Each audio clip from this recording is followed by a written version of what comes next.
I signed up for a sleep study. I don't think I was asleep. The ad on Craigslist said, sleep study volunteers needed. $3,000 for 5 nights. Must have no history of sleepwalking, night terrors, or parasomnia. Must be willing to be monitored. Must be comfortable in enclosed spaces. $3,000 for 5 nights of sleeping. I was 2 months behind on rent and eating ramen for dinner 3 nights a week. I didn't even finish reading the listing before I applied. The response came within the hour. A form to fill out: medical history, sleep habits, emergency contact. Standard stuff, mostly. But the last question gave me pause. Do you consider your sense of self to be stable? I stared at that for a while.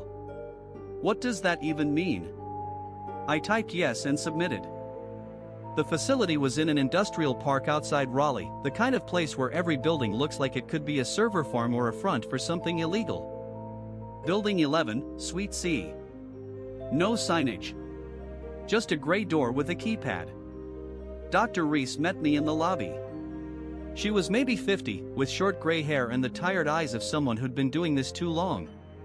She shook my hand, handed me a clipboard, and led me down a hallway that smelled like new carpet and rubbing alcohol. The study is straightforward, she said. You'll sleep in our monitoring room for 5 consecutive nights. We'll record your brain activity, eye movement, heart rate, and respiration. You'll have a private room with a bed, bathroom, and a call button if you need anything. What are you studying? Sleep architecture. Specifically, the transition states between waking and sleeping. The hypnagogic and hypnopompic phases. The what? She smiled. The moments when you're falling asleep and waking up. The in-between states. They're more complex than most people realize. The room was nicer than my apartment. Queen bed, white sheets, ambient lighting that could dim to complete darkness. A camera in the corner, which she pointed out immediately. A microphone on the nightstand. Electrodes that would be attached to my scalp, temples, and chest before each session. One rule, Dr. Reese said. If you wake up during the night and feel disoriented, press the call button. Don't try to leave the room on your own. Why? The hallways can be confusing in the dark. Night 1 was uneventful. I slept better than I had in months, actually. The bed was comfortable, the room was perfectly dark, and whatever the electrodes were measuring, they didn't bother me. I woke up feeling rested for the first time in recent memory. Dr. Reese reviewed the data with me over breakfast. She seemed pleased. You hit deep sleep within 12 minutes. That's excellent. REM cycles were textbook. So I'm a good sleeper. You're an exceptional sleeper, she said, and something about the way she said it made it sound less like a compliment and more like a diagnosis. Night 2 is when things shifted. I fell asleep normally. I dreamed something about a hallway, which I attributed to the facility's hallways being fresh in my mind. In the dream, the hallway was longer than it should have been. The lights were fluorescent but flickering at a frequency that made the walls seem to breathe. There were doors on both sides, all closed, and I was walking toward a door at the far end that was slightly open. I woke up at 3:33 a.m. The room was dark. The red light on the camera blinked slowly. Everything was normal. Except I could hear something. From the room next to mine, a room Dr. Reese had said was empty, I could hear someone breathing. Slow, measured breathing, perfectly synchronized with my own. When I held my breath, the breathing stopped. When I exhaled, it resumed. I pressed the call button. Dr. Reese arrived in under a minute, which meant she was already awake and nearby. The room next to me, I said. Someone's in there. She checked her tablet. That room is empty. What you're hearing is probably the HVAC system. These rooms share a ventilation duct. It was breathing. Rhythmic mechanical sounds are commonly interpreted as breathing, especially in the hypnopompic state. You were likely still partially asleep when you heard it. She was calm. Too calm. The kind of calm that comes from having given this exact explanation before. I went back to sleep. In the morning, I asked if I could see the room next door. Dr. Reese said it was being used for equipment storage and wasn't accessible. Night 3. Same dream. Same hallway. But this time, I reached the door at the end. I pushed it open and found myself in a room identical to the one I was sleeping in, same bed, same white sheets, same camera in the corner. Someone was lying in the bed. I walked closer. The person was lying on their back, perfectly still, with electrodes attached to their scalp and temples. Their eyes were closed. Their breathing was slow and measured. I leaned over to see their face. It was mine. I woke up screaming. Sat up so fast the electrode wires pulled taut against the monitoring box. The room was dark. The camera blinked. I was alone. My heart rate was 142. I could see the number on the monitoring display across the room, glowing red in the darkness. I pressed the call button. This time, Dr. Reese took 4 minutes. "Bad dream," she said, after I described it. Autoscopic phenomena, seeing yourself from outside your body, is a well-documented feature of hypnopompic hallucinations. It's actually a good sign. How is seeing my own body in a bed a good sign? It means your brain is actively exploring the boundary between self and environment during transitional states. That's exactly what we're studying. What are you actually studying, Dr. Reese? She paused. Looked at her tablet. Looked at me. Sleep architecture, she said. I told you. Night 4. I didn't want to go to sleep. I lay in the dark for over an hour, staring at the ceiling, listening. The room was silent. The building was silent. Too silent, no HVAC hum, no settling sounds, nothing. I must have fallen asleep eventually because I found myself in the hallway again. But it was different this time. The doors on both sides were open. In every room, someone was sleeping in a bed identical to mine. Every person had electrodes attached. Every person was me. Dozens of rooms. Dozens of me. All breathing in perfect synchronization. I walked down the hallway, looking into each room. The versions of me varied slightly. Some looked older. Some looked thinner. One had a scar on his forehead that I don't have. One was missing his left hand. One was sleeping with his eyes open, and when I stopped to look at him, his eyes tracked me. I ran. The hallway stretched. The fluorescent lights flickered faster. I could hear all of them breathing behind me, dozens of lungs expanding and contracting in unison. The sound grew louder and louder until it sounded like wind, like a storm, like something massive inhaling. I reached the end of the hallway. There was no door this time. Just a mirror. I looked into it, and I wasn't there. The hallway was reflected behind me, all the rooms, all the beds, all the versions of me, but in the space where I should have been standing, there was nothing. An empty gap in reality. I woke up on the floor. Not the floor of my room. The hallway. The actual hallway of the facility. I was standing, not lying, standing in the middle of the corridor, barefoot, in my sleep clothes, with the electrode wires trailing behind me like a leash. The door to my room was open.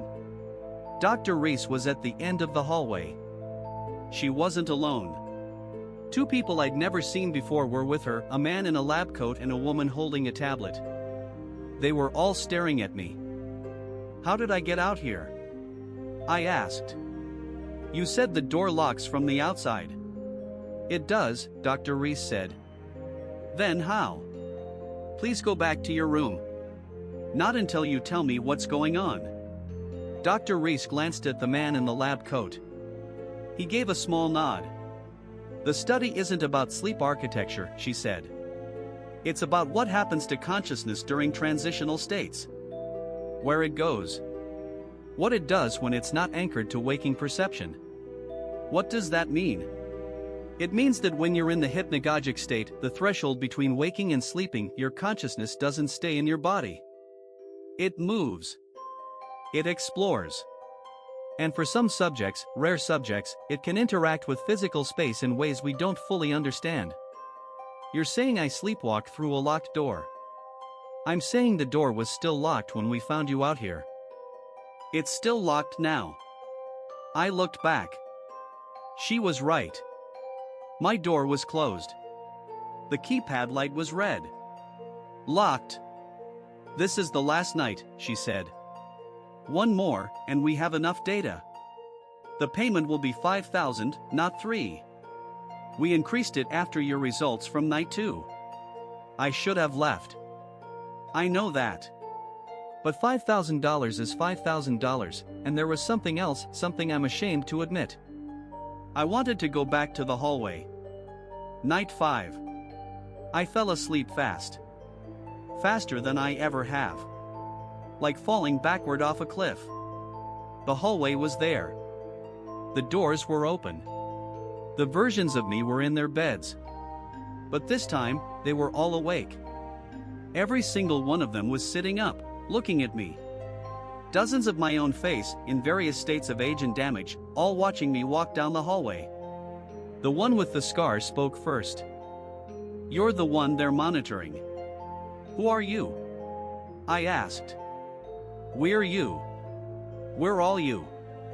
From the other transitional states. From the places consciousness goes when it unhooks. That doesn't make sense. The one missing his left hand laughed. None of this makes sense. But here we are. They don't tell you the real purpose of the study, said the one with open eyes. His voice was flat, empty. They're not studying where consciousness goes. They're studying how to keep it from coming back. What? Think about it.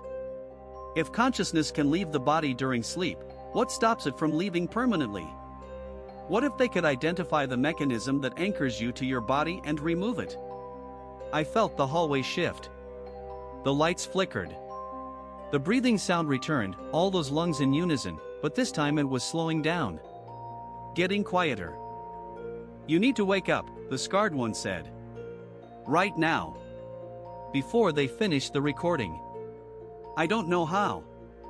Yes, you do. You've done it every night. You just have to want to go back to your body more than you want to stay here. I closed my eyes. When I opened them, I was in my room. In bed. The electrodes were on my scalp. The camera was blinking. But the monitoring display was off. The room was silent. I ripped the electrodes off and pressed the call button. Nothing happened. I pressed it again. Nothing. I tried the door. Locked. I banged on it. Dr. Reese. Let me out. Silence. I banged harder. Tried the call button again. Tried my phone, no signal. I was alone in a locked room in an industrial park in the middle of the night, and no one was coming. After 20 minutes, the door clicked open on its own. The hallway was empty. Every door was open. Every room was empty, no beds, no equipment, no monitoring displays. Just bare rooms with white walls. Dr. Reese's office was empty. The lobby was empty. The parking lot was empty except for my car. I drove home at 4 a.m. I didn't stop. I didn't look back. The next morning, I checked my bank account. $5,000 had been deposited from Transitional Research LLC. I Googled the company. No results. The address of the facility pulled up a leasing company that said Suite C had been vacant for 6 months. I went to bed that night in my own apartment, in my own bed, and stared at the ceiling. I could feel the hallway. Not see it, feel it. Like a door in the back of my mind, slightly ajar, with a draft coming through. I closed my eyes. For just a second, I heard breathing.